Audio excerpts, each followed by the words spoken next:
Welcome everyone to Crash Course Apologetics, where I summarize the work of Christian scholars in animated videos and interviews. Today we're going to be looking at another Crash Course video that talks about the topic of epistemology. The link to that video is in the description. I would encourage you to go and check it out first and then return to this video.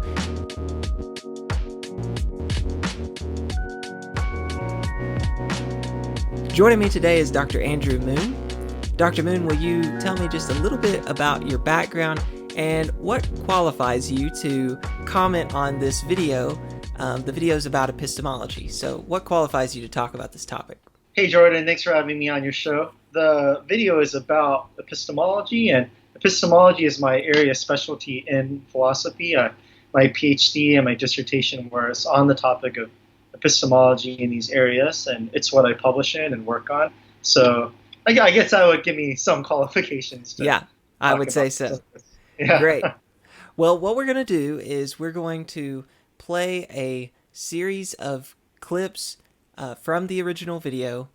Again, I would encourage you watching the viewers to go and watch the entire video so that you can get a feel for everything that's said. We're only going to have time to play a few clips, and then Dr. Moon's just going to comment on what was said. So, can we go ahead and start with the first clip, Dr. Moon? Yeah, sure. But first thing I want to say is that I've enjoyed the Crash Course videos that I've seen, and I think they're doing really good things, and they're spreading philosophy to the larger public. When I meet people for the first time, and they find out I'm a philosopher, they often have no idea what I'm doing. Since they don't teach philosophy in high schools or never taken a philosophy course. So I'm glad that we have these Crash Course videos, and I'm glad they're spreading education. I appreciate what they're doing. Very good. Okay, well, I'm going to go ahead and play the first clip, and then you can comment. Some philosophers have argued that we all have epistemic responsibility. That is, responsibility we have regarding our beliefs. Epistemic responsibility is an especially interesting area of philosophy because it's where many of its subdisciplines overlap, where epistemology brushes up against philosophy of religion, which bumps into ethics. Okay, so here we have Mr. Green. He's defining epistemic responsibility as he defines it as the sort of responsibility we have over our beliefs. And I do think this gets the main idea out there, and it's good for their short introductory video, but it does blur some distinctions. So given how the terms are used nowadays in philosophy, the term epistemic responsibility actually just picks one type of responsibility we might have over our beliefs. But there are other kinds. So what we have here is epistemic responsibility over our beliefs, and that's it's aimed at forming true beliefs and avoiding false beliefs. So a lot of philosophers think that to do this, we should believe only in accordance with the evidence. And it's the way Mr. Green talks about it in the video and when he talks about Clifford later on. Now, there are different theories about how to be epistemically responsible. You know, one of the most prominent ones is that we should follow the evidence. But the point I want to make right now is actually just that epistemic responsibility is just one type of responsibility over our beliefs. Here's another type of responsibility we have over our beliefs. It's moral responsibility over our beliefs. So moral responsibility over our beliefs is aimed at forming beliefs in a morally right or morally good way. So Mr. Green oftentimes runs these together in the video. So now you might think that epistemic responsibility and moral responsibility are the same thing. Like if you're doing one, then you'll be doing the other, maybe, or vice versa. So if you're aiming at forming true beliefs and avoiding false beliefs, then aren't you doing the morally right thing, and vice versa? Well, that's actually not the case. So if you think about it, epistemic responsibility and moral responsibility are actually two distinct concepts. So here's an example that Dr. Liz Jackson gives. She's a professor at Ryerson University, and she'll be interviewed in the series. So suppose an evil scientist offers you a pill to make you believe that Neptune is not a planet. Okay, so that would be a false belief. But if you don't take the pill, he's going to destroy the world and everything you hold dear. Now, if you want to be morally responsible or form your beliefs in the morally right or good way, it seems like you should take the pill and then get a false belief. But If you want to be epistemically responsible, and you want to just form true beliefs and false beliefs and avoid false beliefs, then you won't take the pill. So the point of this illustration is to illustrate how moral responsibility and epistemic responsibility are distinct concepts. I like that example. Oh, cool. Thanks. And there's a third popular type of responsibility. It's called prudential responsibility. So prudential responsibility over our beliefs is aimed at forming beliefs that promote our best interests. So this type of responsibility is also distinct from the others. That same evil scientist could offer you the pill that makes you falsely believe that Neptune is not a planet. But he also says if you take the pill, he'll give you $1 million. Now, the prudentially responsible thing to do would be to take the pill, but this would not be epistemically responsible. Another famous example, which I know you'll talk about, Jordan, in another video, is Pascal's wager. Some people think you should believe in God because it's the best way to maximize your interests. Let's say it maximizes your chance of going to heaven. Now, that might be prudentially responsible, but it would not be epistemically responsible. So anyway, since we're aimed at going deeper, I thought this might clarify how philosophers use the term epistemic responsibility and how there are actually different types of responsibility one might have over our beliefs. Very good. All right, well, let's go ahead and move on to the next clip. Philosophers might argue that we live in a world that could probably use a lot more epistemic responsibility, or at least more people who understand what it is. Anti-vaxxers, climate change deniers, conspiracy theorists, the world is full of people who hold beliefs without any evidence. And not only that, they, like most of us, encourage others to share their beliefs. But over the past 200 years or so, philosophers have developed some pretty compelling responses to this phenomenon. A few thinkers have come up with useful ways of thinking about the beliefs we have and the harm they can cause and what responsibilities go along with having them. Meanwhile, others have argued that we can sometimes hold beliefs without any proof. It's not about vaccines or global warming or the moon landing, but about God. Yeah, so this wasn't covered a lot in that clip. It's earlier, but it's also here where he does mention anti-vaxxers, climate change deniers, and so forth as kind of one of his main examples of beliefs formed without evidence. Now let me be clear from the start that I'm not an anti-vaxxer or climate change denier or whatever. So with that said, I think it might be a little quick to say that anti-vaxxers or climate change deniers and so on are believing without evidence, or at least I think that at least many are not, and they have some evidence. And the form of evidence they have is what epistemologists call a testimonial evidence. So in the last few decades, epistemologists have come to recognize that a vast amount of our beliefs are actually dependent on testimony, just people telling us stuff. So I've never seen Zimbabwe, but I believe it exists, and that's because people have told me there's a Zimbabwe. Or even more close to home, I believe my name is Andrew Moon. I believe that because my parents told me, and yeah, that's really the main evidence I have. We are dependent for our knowledge on people's testimony all the time. So now, back to the anti-vaxxers and others. In some other communities, the people that they have known to be the most reliable sources of information about many areas are also the ones propounding the anti-vaccination or climate change denying or whatever. So they might be wrong, but they might still be believing in the most responsible way they can, given the testimonial evidence they have. All right, so how should we respond to this? Here, I think it's relevant to figure out what sort of community such a person is in. The philosopher Tai Wen at Utah Valley University distinguishes between two types of communities. I got a board for this. Okay. There's Tai Wen. He distinguishes between an epistemic bubble, which is a community in which relevant voices are left out, and an echo chamber, which is community in which relevant voices are actively discredited. Okay, so think of the difference. Now, what Dr. Wen points out is that if somebody is in an epistemic bubble, all they need is more information. An anti-vaxxer might just need to be that voice, help them learn about how, the one study touting the negative effects of vaccines was shown to be fraudulent. It's a little harder if the person is in an echo chamber. Mm-hmm.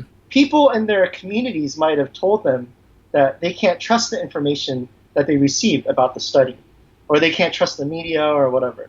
So even when you share information with such an anti-vaxxer or this anti-vaxxer, they might not trust your source of information. I think what would be needed here is discrediting, because what you got to do is discredit the voice that has discredited the other voice. I think that's your best bet. Give evidence about the science that shows that the scientists do know what they're talking about in this area, and the information is being accurately delivered. But it's not easy. Dr. Wen in that video explores how much more difficult it is when somebody is in an epistemic bubble versus an echo chamber. So anyway, I guess my point is I thought it wasn't quite right to say that anti-vaxxers don't have any evidence for their beliefs. I think they do have some evidence, and if we determine what sort of epistemic community they're in, then that can help us guide our conversations with them. And last point, in favor of epistemic humility, it's also useful to note that we ourselves are probably in our own epistemic bubbles, in our own echo chambers. So we should be watchful for that as well. All right, very good. Well, let's go ahead and play this third clip that you have for us. Jordan, before we get to the next clip, I just want to note what Mr. Green has done in the video since the last clip. What he does is he explains W.K. Clifford's view. He's a philosopher from earlier. And Clifford's view is that it's always wrong to believe without evidence. Now, to save time, I want to skip the explanation of Clifford's view. People can watch the original. I want to say, though, that I thought he did a pretty good job explaining Clifford's view. But anyway, after he explained Clifford's view, this is what he says in this next clip. All right, let's play it. One thing his arguments were meant to show is that religious belief is epistemically irresponsible. Belief in a God whose existence can't be proven was simply blind faith, he said. And blind faith leads a person to ignore other facts and arguments, causing them to live an unexamined, unthoughtful life that Clifford described as one long sin against mankind. The first thing I want to note is that I think we can all agree that it's really valuable to think about facts and arguments, and we shouldn't live an unexamined and unthoughtful life. So I think we should all be giving a thumbs up to that.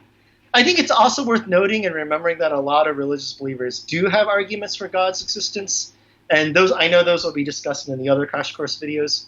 But here, Mr. Clifford and Mr. Green at this point, they aren't talking about those sorts of believers.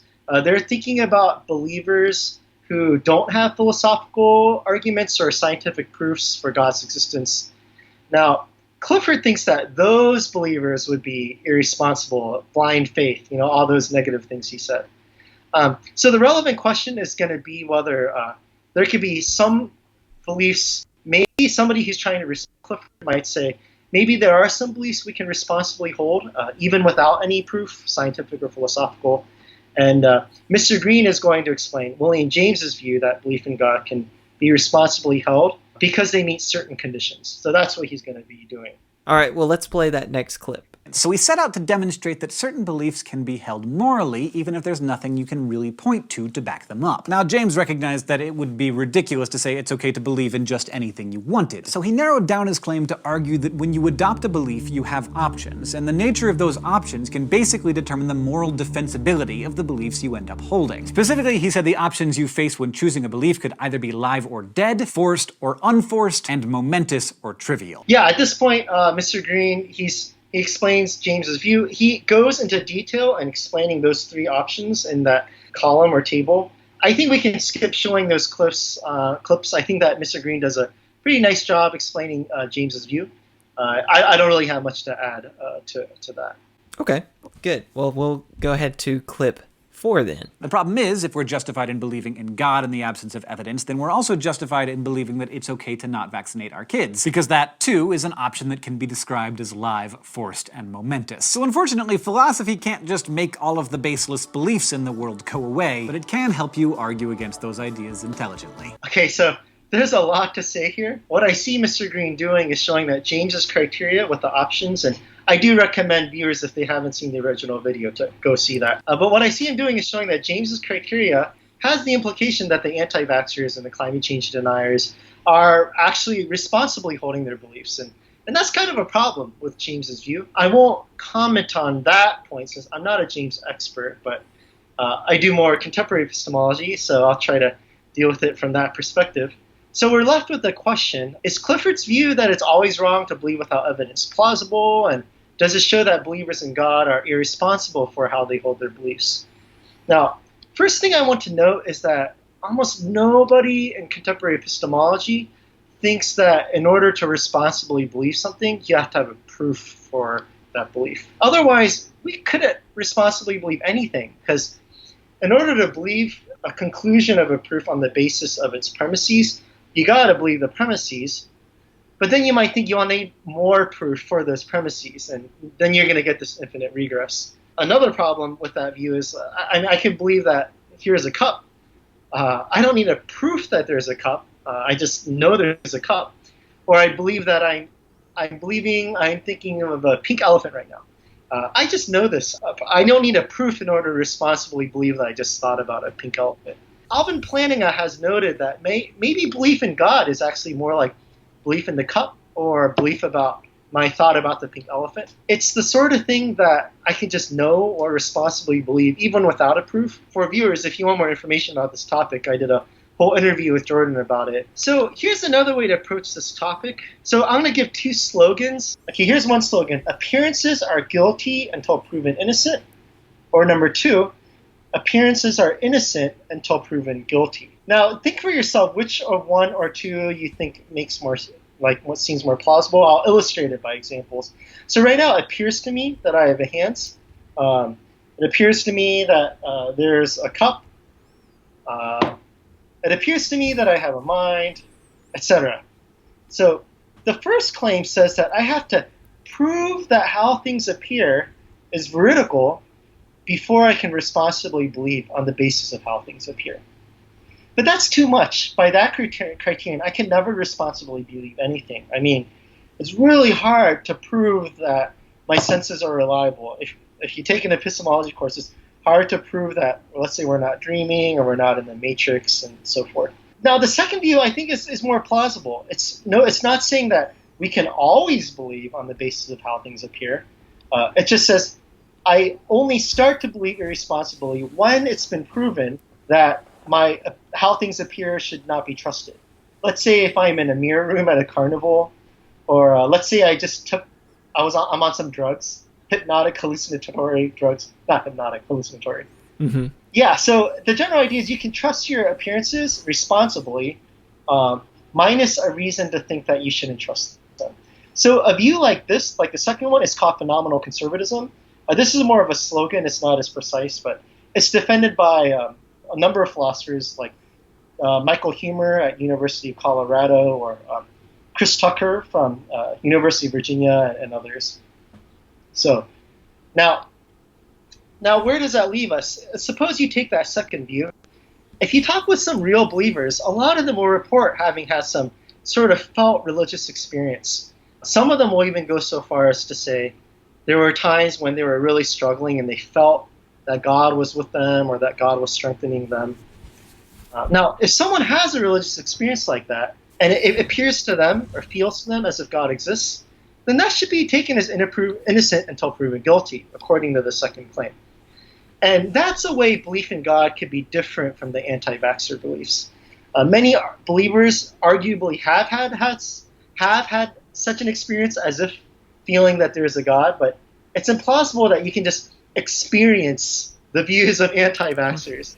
It's a little too theoretical. It doesn't appear to you. You don't feel like that, vaccinations are always bad, like in the same way that you might just directly feel God's presence. Such a thing is the sort of thing you would need more evidence for. All right, well, those are all the clips that we wanted to look at. So, Dr. Moon, do you have any thoughts that you want to share with us to wrap up this conversation? Yeah, I guess summarizing, Clifford's view is that you should never believe without evidence. And he thinks that many religious believers do not have evidence. And then it would seem to follow that many religious believers are believing irresponsibility, like anti-vaxxers or climate change deniers. But, one, it might be that anti-vaxxers and climate change deniers do have some evidence for their beliefs. Some of them might be believing irresponsibility. Others might not. So I'm not, definitely from earlier, you don't want to say everybody's off the hook. But the second point is, if you do think of experiences or appearances as a type of evidence, then you can still hold to Clifford's view that it's always wrong to believe without evidence. But say that believers in God do have an evidence, such evidence, which is in the form of religious experiences. And this would set them apart from anti-vaxxers, and this could be responsible belief even if they don't have a proof for God's existence. Now, supposing somebody says experiences don't get to count as evidence, well, then you risk an extremely skeptical view where you can't responsibly believe in anything. So I think that's some of the main epistemology points that I hope can kind of supplement the things that were in the Crash Course video. Definitely. All right, that was really informative, and I appreciate you coming on. All right, well, that completes my interview with Dr. Moon, but sit tight because the next video in this playlist will be with Dr. Liz Jackson on Pascal's wager. For those that enjoyed this video, if you enjoyed the content of this channel, I would encourage you to click subscribe and turn on the little bell so that you'll receive notifications when we post future videos. Thank you.